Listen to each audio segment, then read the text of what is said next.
이 시간 은혜 받으신 하나님의 말씀은 마태복음 11장 28절에서 30절입니다. 수고하고 무거운 짐진 자들아 다 내게로 오라. 내가 너희를 쉬게 하리라. 나는 마음이 온유하고 겸손하니 나의 멍에를 메고 내게 배우라. 그리하면 너희 마음이 쉼을 얻으리니 이는 내 멍에는 쉽고 내 짐은 가벼움이라 하시니라. 아멘.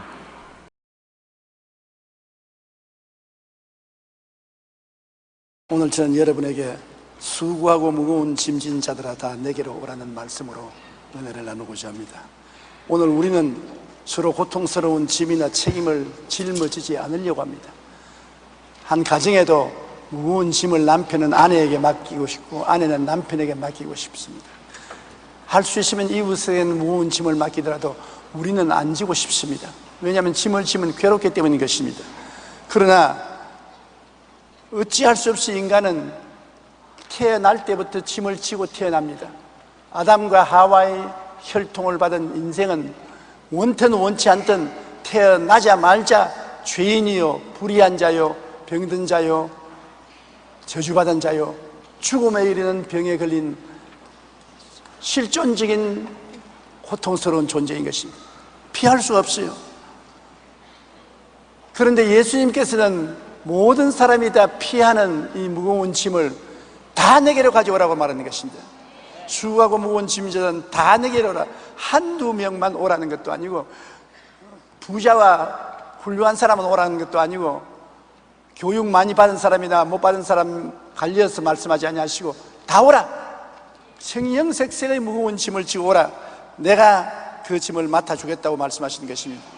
예수님께서 왜 우리의 이 짐을 맡아주시려고 하시는지요? 우리 인생들은 어찌할 수 없이 하루하루 수고하고 무거운 짐을 지고 눈물을 흘리면서 살아갈 수밖에 없습니다. 무슨 짐이 그렇게 무겁습니까? 우리는 밖에 드러내놓지 않지만 우리 마음속에 있는 죄책과 정죄의 짐이 있습니다. 저는 아버님이 94살에 돌아가시고 어머님이 94살에 돌아가셨는데 이 세상에 살아 계실 동안에는 목회한다고 바빠서 매주일 찾아보지도 못하고 전화나 하고 그렇게 했는데 부모님이 돌아가시고 난 다음에 늘 마음속에 정죄감이 있습니다. 아버지 어머님을 잘 모시지 못했다. 그 정죄감이 굉장히 괴롭습니다.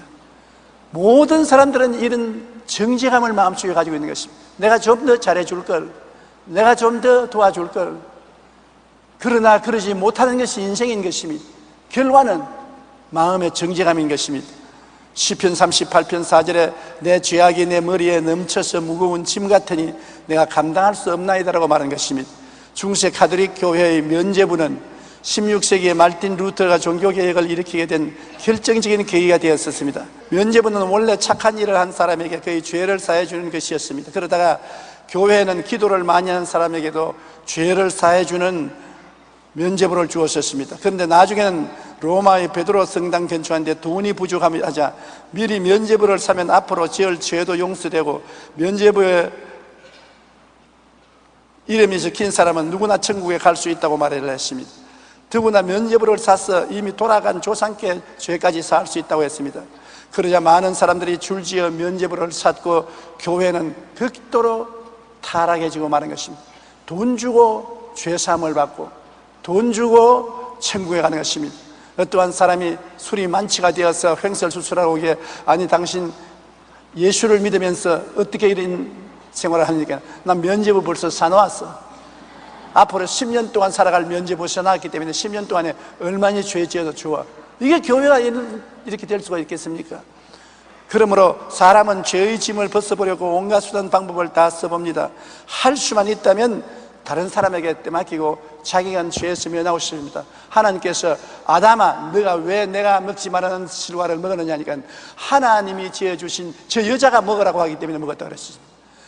아담이 만일 그때 하나님 내가 죄 지었습니다 용서해 주십시오 하면 인류 역사가 달라졌을 것입니다.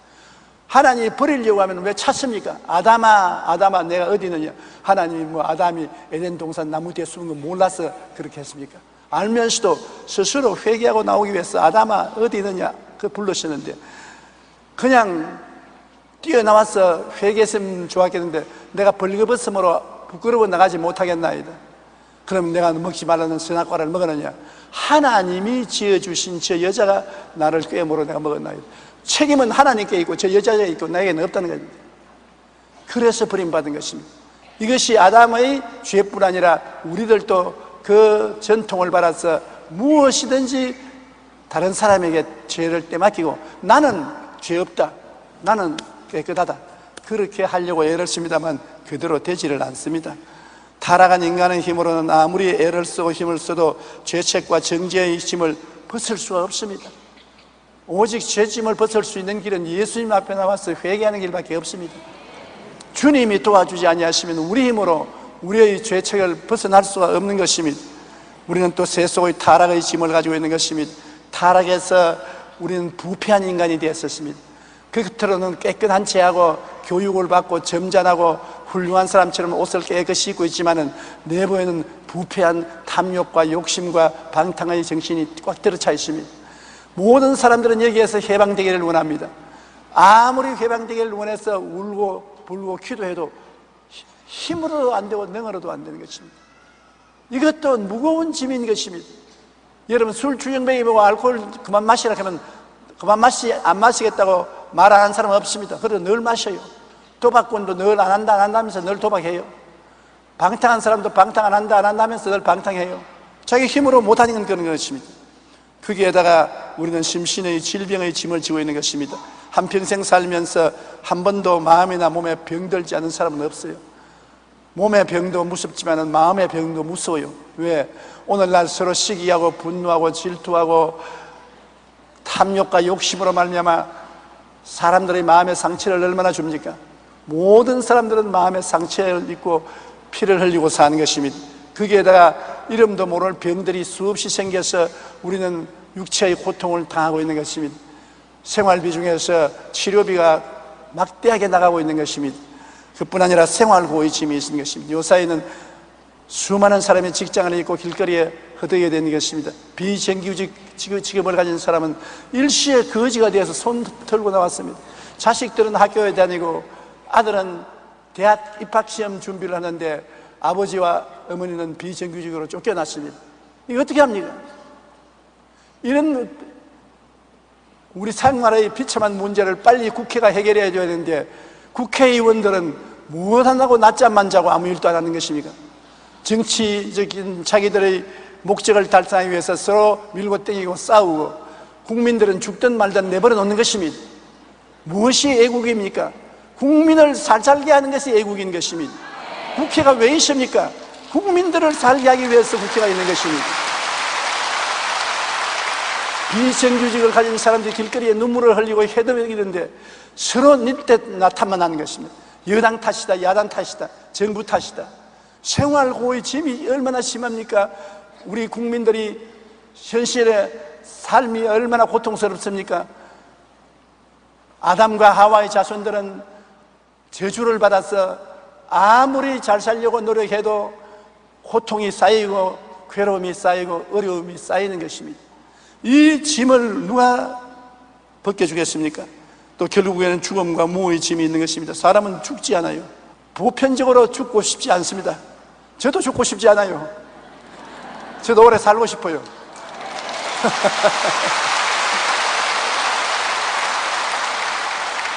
그러나 오래 살지 못하고 몸은 늙어가는 것입니다. 마음은 안 늙습니다. 그런데 몸이 늙어가요. 어떻게 이 짐을 우리가 감당할 수 있겠습니까? 오늘날 이 세상에 사는 사람들은 이 무거운 짐 때문에 굉장히 스트레스를 받고 있는 것입니다.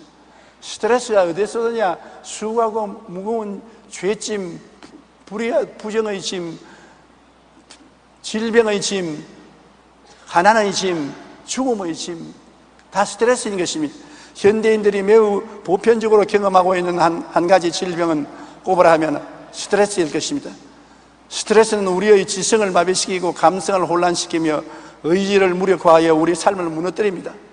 또 마음의 슬픔과 불안을 증대시켜 고혈압, 심장마비, 위궤양, 불면증, 각종 암 등의 원인이 됩니다. 오늘날 현대인들의 질병 중에 80% 이상이 스트레스 때문에 온다고 말하고 있는 것입니다. 한 연구에서 스트레스를 수치로 화산했습니다. 그 결과 가장 큰 스트레스를 배우자나 사랑하는 사람이 죽었을 때를 100으로 한다면 남편이나 아내가 죽었을 때 스트레스는 100입니다. 가장 어마어마한 스트레스를 받는 것입니다. 그러므로 남편을 사랑하거들랑 먼저 죽지 마세요. 또 아내를 사랑하거들랑 먼저 죽지 마세요. 남아있는 사람이 당하는 스트레스는 엄청난 것입니다. 부부가 이혼했을 때는 스트레스 73, 자신이 사고를 당했을 때는 스트레스 53, 결혼할 때 스트레스 50, 실직했을 때 스트레스 47, 가까운 친구가 죽었을 때 스트레스 37, 많은 액수의 빚을 졌을 때 스트레스 31, 자녀가 가출했을 때 스트레스 30, 직장 상사와의 갈등이 스트레스 23 등으로 마음이 스트레스를 받는다고 하는 것입니다. 현대인들이 이러한 스트레스로부터 벗어나기 위하여 취미 활동을 하거나 여행을 하거나 운동을 하거나 애를 쓰는 것입니다. 그러나 근본적으로 스트레스에서 노연함을 받지 못하고 있는 것입니다. 우리는 인생의 죄체력과 정죄짐, 세속의 타락과 짐, 생활의 심신의 질병의 짐, 죽음과 무의 짐 등을 감당하기 위해 애쓰고 노력하고 있습니다. 그런데 그 스트레스가 사라지느냐? 사라지지 않습니다. 어떻게 해야 이 스트레스를 벗어버릴 수가 있는 것입니까? 주님께 와서 짐을 맡기는 도리밖에 없는 것입니다. 모든 슬픔, 고통, 괴로운 짐을 주님께 맡길 수밖에 없는 것입니다. 그래야 우리가 스트레스에서 해방될 수 있는 것입니다. 성경에는 주께 기도로 아뢰라고 말하고 있습니다. 빌립보서 4장 6절로 7절에 아무것도 염려하지 말고 다만 모든 일에 기도와 간구로 너희 구할 것을 감사함으로 하나님께 아뢰라. 그리하면 모든 지각에 뛰어난 하나님의 평강이 그리스도 예수 안에서 너희 마음과 생각을 지키시리라. 하나님의 평강이 내려와서 마음과 생각을 지켜서 스트레스에서 해방시켜주는 것입니다. 예레미야 33장 3절에는 너는 내게 부르짖어라. 내가 내게 응답하겠고 내가 알지 못하는 크고 은밀한 일을 내게 보여주리라고 말한 것입니다. 코카콜라의 창업주인 아더 캔들러는 알코올 중독자로 늘 술에 취하여 있으면서 사람들 앞에는 나는 술 끊는다고 큰 소리 늘 했습니다. 그러나 술에 취해서 술 끊지 못했었습니다. 그런데 어느 날 술에 취해서 집으로 돌아가는데 갑자기 벼락 같은 음성이 들려왔습니다. 죄의 본능을 이겨야 성공할 수 있느니라. 깜짝 놀랐습니다. 집에 와서 그 이야기를 하니까 바로 그때 아내가 주님 우리 남편이 술 중독에서 고침을 받게 하옵소서라며 기도하고 있을 때였다고 말한 것입니다. 그날 이후로부터 시작해서 희한하게 술맛이 딱 떨어지고 아예 술을 쳐다보기도 싫었습니다. 열심히 일을 해서 코카콜라 회사를 세웠고 오늘 코카콜라로서 세계적인 부자가 되었던 것입니다. 우리 모두를 향해 주님은 수고하고 무거운 짐진 자들아 다른 데 가지 마라. 내게로 오라. 내게 마음을 쏟아놓아라. 그러면 너희가 스트레스에서 해방될 수 있게 내가 만들어주겠다고 말한 것입니다. 우리는 주님의 십자가를 통하여 다 맡아 주님이 청산해 줌을 알고 있는 것입니다. 십자가에서 우리 죄도 청산했지요, 불의와 추악도 청산했지요, 질병도 청산했지요, 저주도 청산했지요, 죽음도 청산했었습니다. 그래서 우리에게 영혼이 잘됨같이 범사에 잘되며 강건하고 생명을 얻되 풍성히 얻게 만들어주기를 원하고 있는 것입니다. 수고하고 무거운 짐은 다 내게로 오라. 내가 너희를 쉬게 하겠다는 것은 이미 십자가에서 청산했기 때문에 죄의 빚을 청산하고 부정의 빚을 청산하고 질병의 빚을 청산하고 가난과 고난의 빚을 청산하고 죽음의 빚을 청산했기 때문에 내게 오너라. 다 빚에서 면제시켜 주겠다고 말씀하시는 것입니다. 시편 68편 19절에 날마다 우리 짐을 지시는 주 곧 우리 구원의 주이신 하나님을 찬송할지어다. 날마다 우리의 짐을 져주시기를 원하시는 것이 우리 하나님의 선하신 뜻인 것입니다. 수염난 할아버지가 식당 앞에 서 있는 켄터키 프라이 치킨 커널 샌더스는 세상 뜨기 전에 저하고 친했습니다. 캔사스에 우리 하나님의 성회 교회 성도였습니다. 60의 사업에 실패해서 정신병원에 들어갔습니다. 혼봉 상태에 빠져서 고통 속에 자살하려고 생각하고 있었는데 이른 아침에 일어나니까 예배당에서 노래소리가 들리더랍니다. 너건 심걱정 말아라. 주 너를 지키리. 주 날개 아래 피하라. 주 너를 지키리. 그래서 정신없이 일어나서 잠옷 입은 그대로 그 성당을 찾아가서 보니까 똑같이 미친 여자가 하나 꿇어 앉아서 노래를 부르고 있는 것입니다. 자기도 미쳤는데 미친 여자가 와서 노래를 부르고 있는데 그 노래소리가 얼마나 마음에 감동이 되는지 그 여자 옆에 꿇어앉아서 통곡하고 울었습니다. 내가 하나님 없이 60평생을 살다가 이 꼬라지가 되었으니 주님 날 살려달라고. 이상하게 마음이 상쾌해지면서 정신이 맑아지고 그는 정신병에서 해방되어 나왔습니다. 나왔을 때 마치 2차 대전이 끝나서 많은 사람들이 집으로 돌아오는데 먹을 것이 없어 고통당할 때 그는 프라이드 치킨을 만들어야 되겠다는 생각이 나서 닭 몇 마리를 사가지고 들판에 나가서 구이를 만들었습니다. 몇 번이나 만들어서 먹어보고 실패하고 또 먹어보고 실패하고 그러다가 켄타키 치킨을 개발해서 세웠는데 엄청나게 개발되고 발전되었었어요. 그래서 내가 그를 만났을 때는 자가용 비행기로 온 미국 전국에 돌아다니면서 전도하고 간증하고 다니고 사업은 다 맡겨놓은 것을 보았었습니다. 그러므로 하나님께 내어 맡겨야 우리의 스트레스에서 해방될 수가 있는 것입니다. 내어 맡기지 못하면 스트레스 해방 못 되는 것입니다. 믿음이란 상대를 믿고 자기를 맡기는 것입니다. 제가 어릴 때는 경상남도 울주군 삼남면 교동리 31번지 진장이라는 곳에 살았습니다.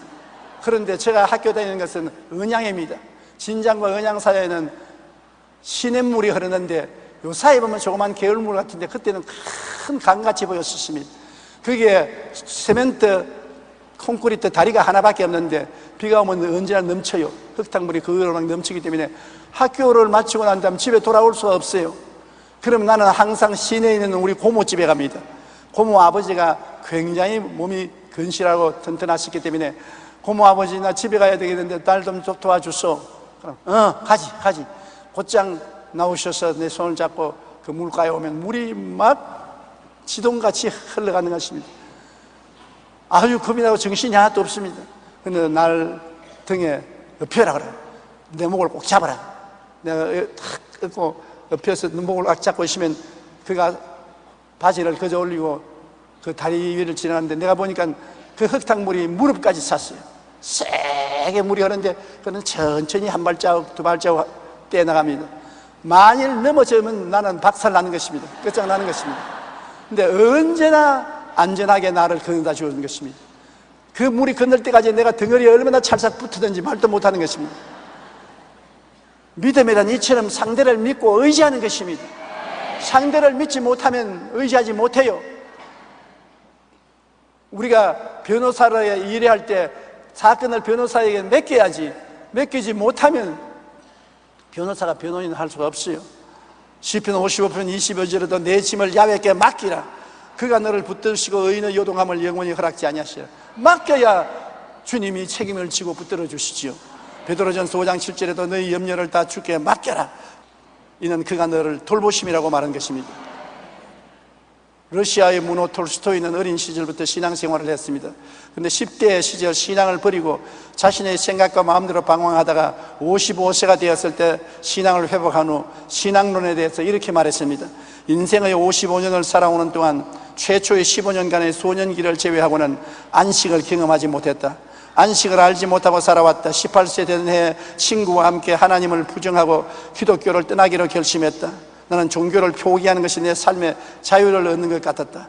당시에는 나는 종교는 심지어 속박이라고 생각했다. 그러나 내 나이 55세가 되어 내가 버린 어머니의 품과 같은 신앙의 품으로 돌아왔다. 나는 예수 그리스도로 돌아왔다. 그리고 예수님 안에서 나는 참된 안식을 발견했다고 말한 것입니다.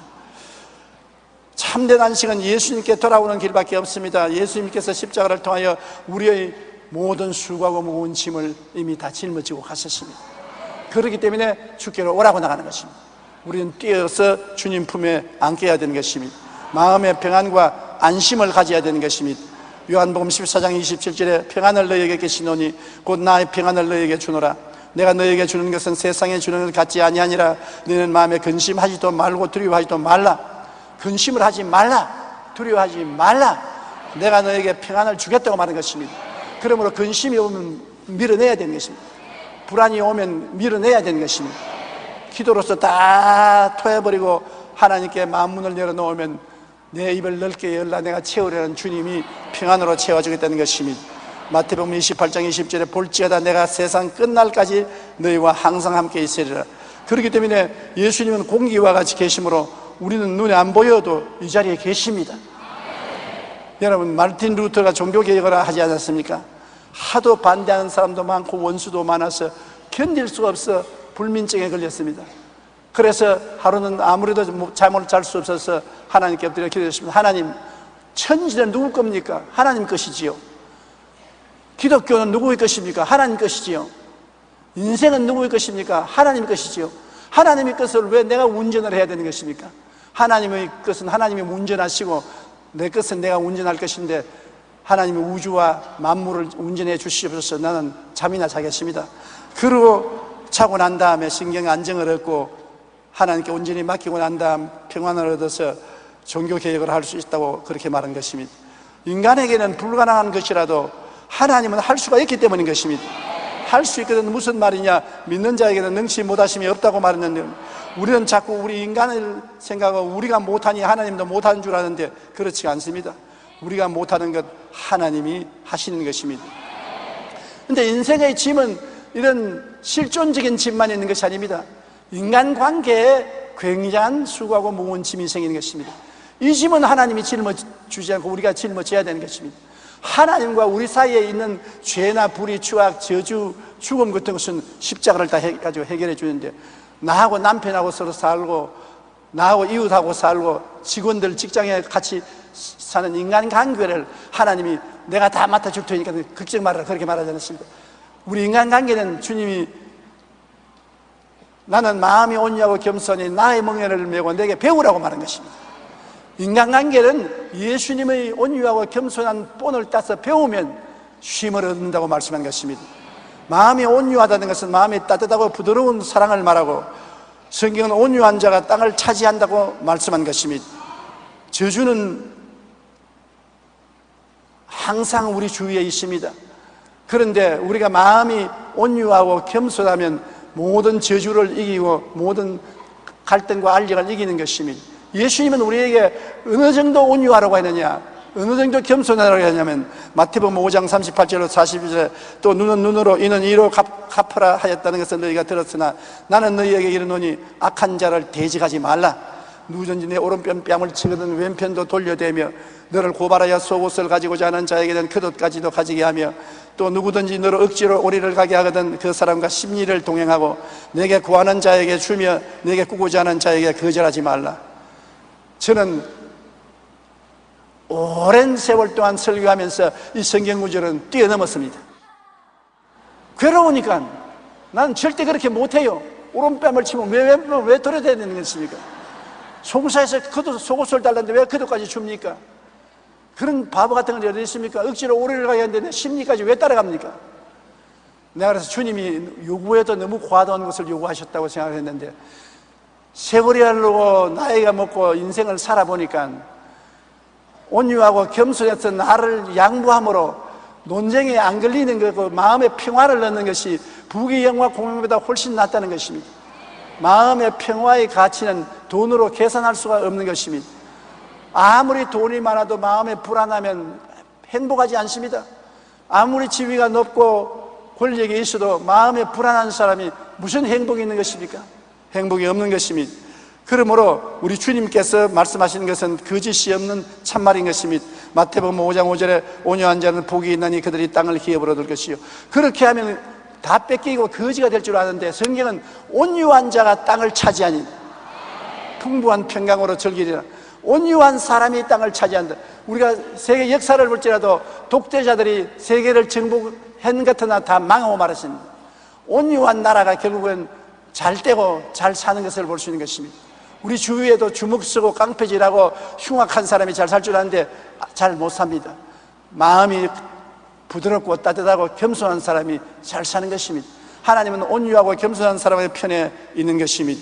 시편 37편 11절에 그러나 온유한 자들은 땅을 차지하며 풍성한 화평으로 즐기리라고 말한 것입니다. 남아프리카의 흑인 민권 운동가인 넬슨 만델라는 백인들의 핍박을 받아서 44살에 감옥에 갇힌 것은 27년 동안 감옥살이 했습니다.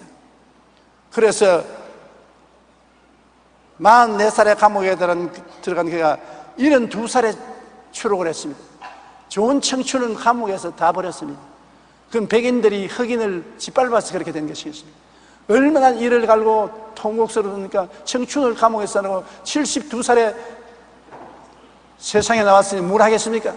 그러나 그는 또다시 흑인 민족 해방운동을 전개해서 76세에 남아프리카 공화국의 대통령에 당선됐습니다. 나는 이 전기를 읽고 깜짝 놀랐습니다.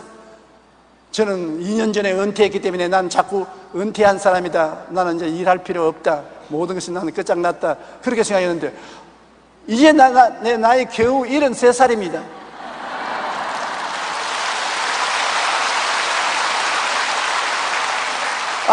넬슨 만델라는 76살에 대통령이 되었습니다. 그걸 보고 내가 깜짝 놀랐습니다. 헛소리 해서는 안 되겠구나, 살아있을 동안은 주의 일 해야 되겠구나, 그걸 느꼈었습니다.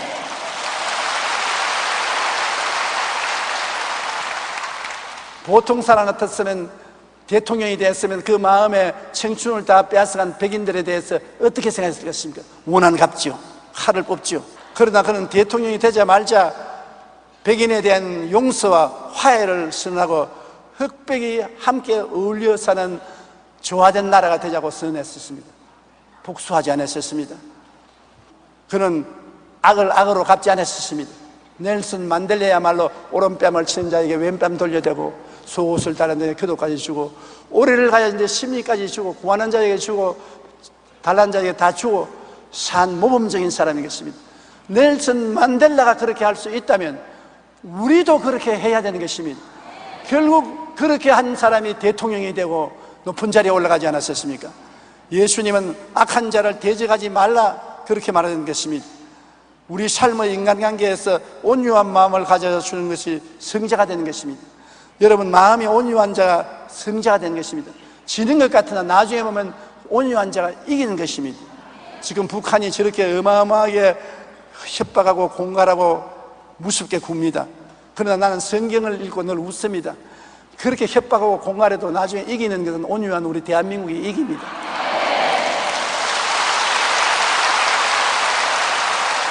강한 자는 부러집니다. 주먹을 좋아하는 자는 주먹으로서 망하는 것입니다.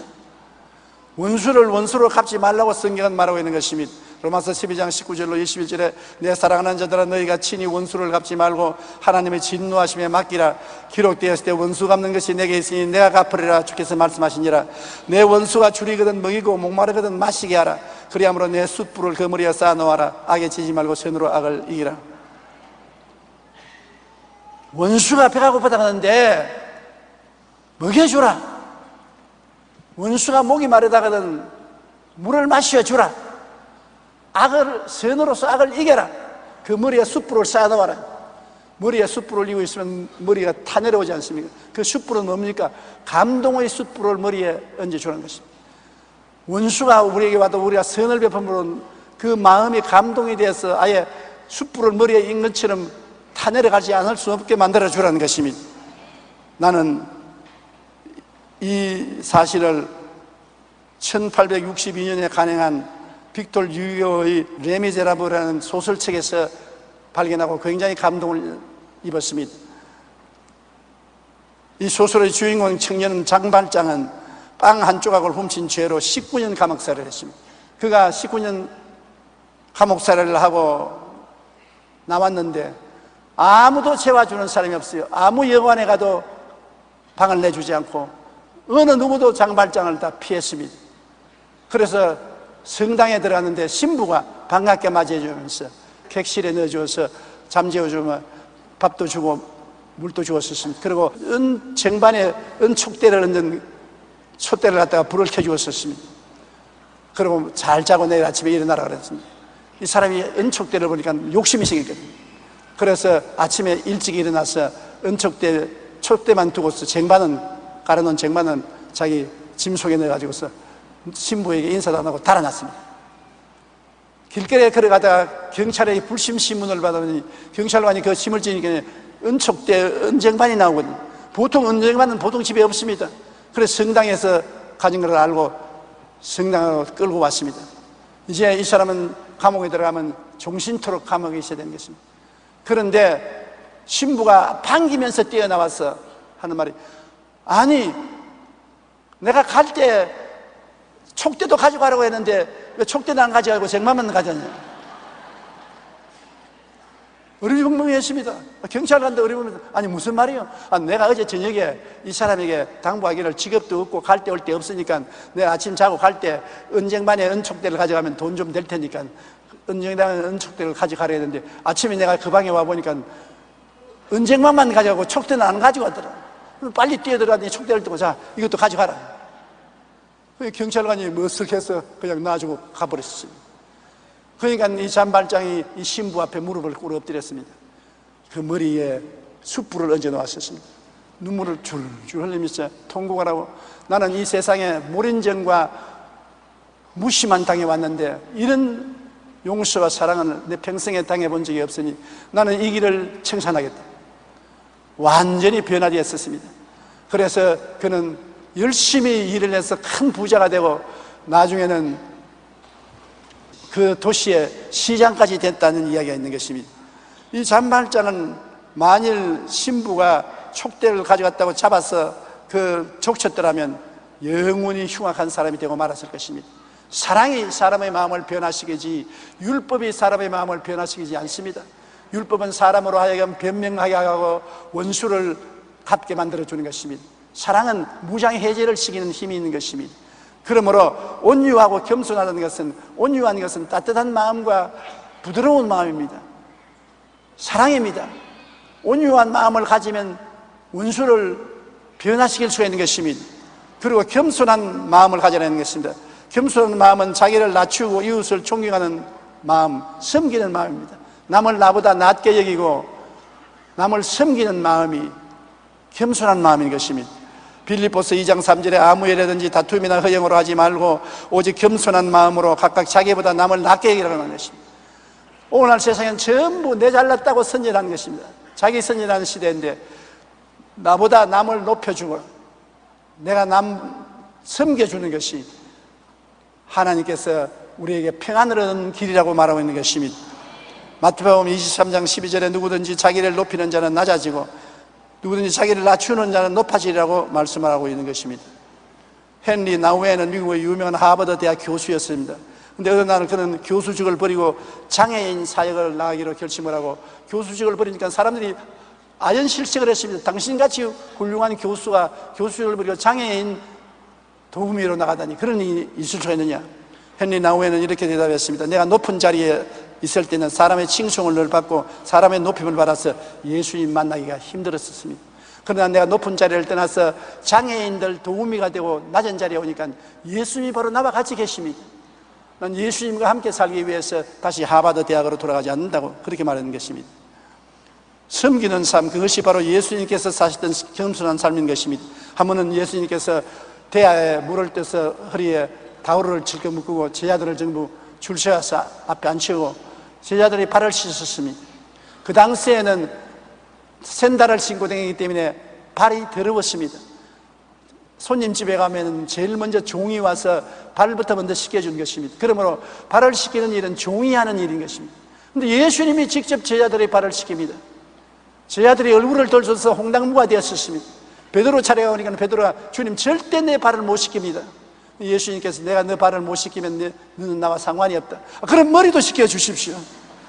발만 씻으면 전신은 깨끗하기 때문에 머리까지 씻을 필요 없다. 한 번 목욕한 사람은 발만 씻으면 된다. 거기도 의미가 심장하는 것입니다. 한 번 구원받았으면 새로 구원받고 또 새로 구원받을 필요가 없다. 한 번 구원받았으면 영원히 구원받은 것이다. 발은 행위만 씻으면 된다. 잘못한 것 회개만 하고 씻으면 되는 것이고 새로 구원받을 필요는 없다는 것입니다. 예수님께서 나중에 그들 보고 말하기를 너가 나를 선생이여 주라고 말하는데 과연 맞은 말이다. 내가 너희 선생과 주다. 선생과 주가 무릎을 꿇고 너희들 발을 씻겼으니 너희들도 서로 남을 나보다 낫게 여기고 남을 섬기고 발을 씻기는 사람이 되라고 주님께서 말씀하신 것입니다. 예수님의 제자들의 발을 씻긴 예수님께서 마가복음 10장 45절에 말하기를 인자가 온 것은 섬김을 받으려 함이 아니라 도리어 섬기려 하고 자기 목숨을 많은 사람의 대속물로 주려 함이라고 말한 것입니다. 온유와 겸손을 가지고 인생을 살면은 분노와 미움과 원한이 사라집니다. 하나님께 다 맡기고 평안을 얻을 수가 있습니다. 부정적인 도전에 대하여 응전하지 않습니다. 많은 스트레스에서 해방됩니다. 그러므로 인간관계에서 마음의 평안을 얻을 수가 있는 것입니다. 예수님께서는 바로 나의 이 멍에를 메고 내가 배우라.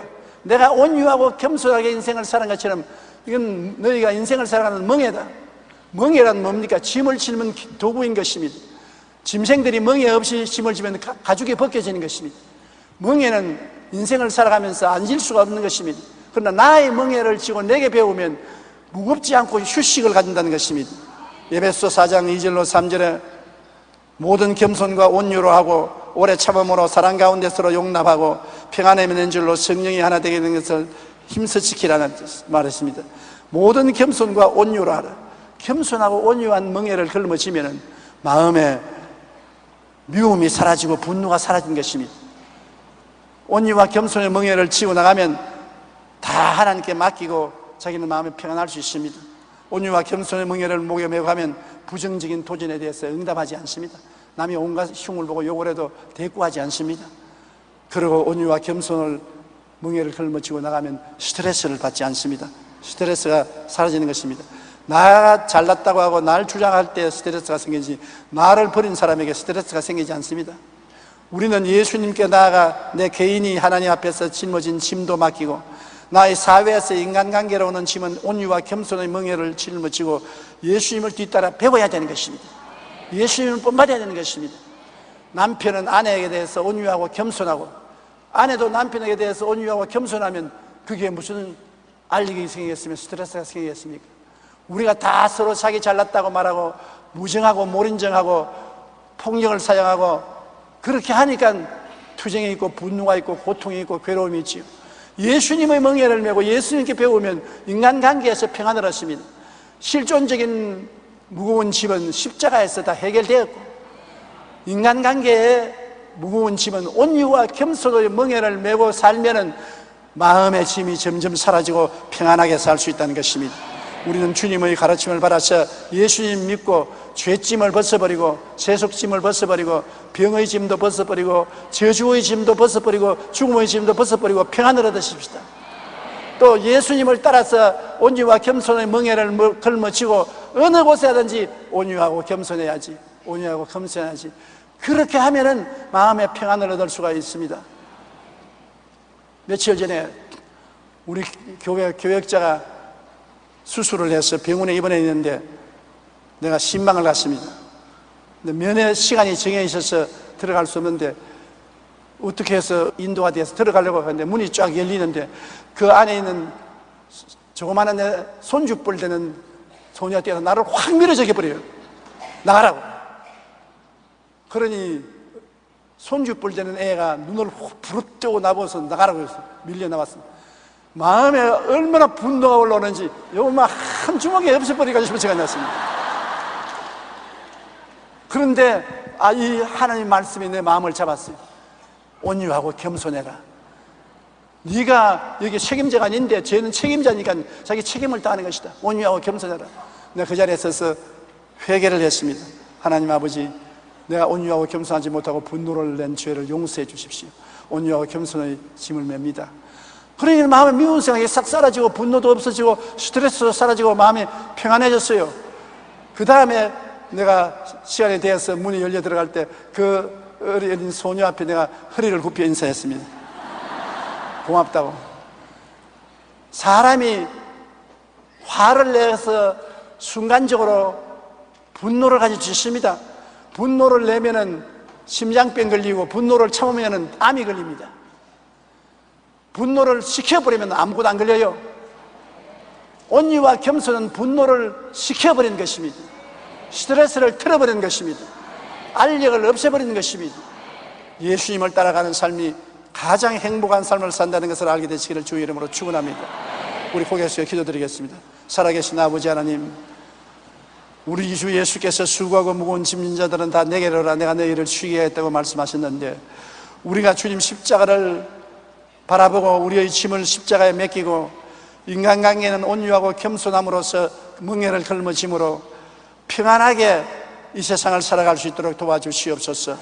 은혜를 베풀어 주옵소서. 예수님 이름으로 기도합니다. 아멘.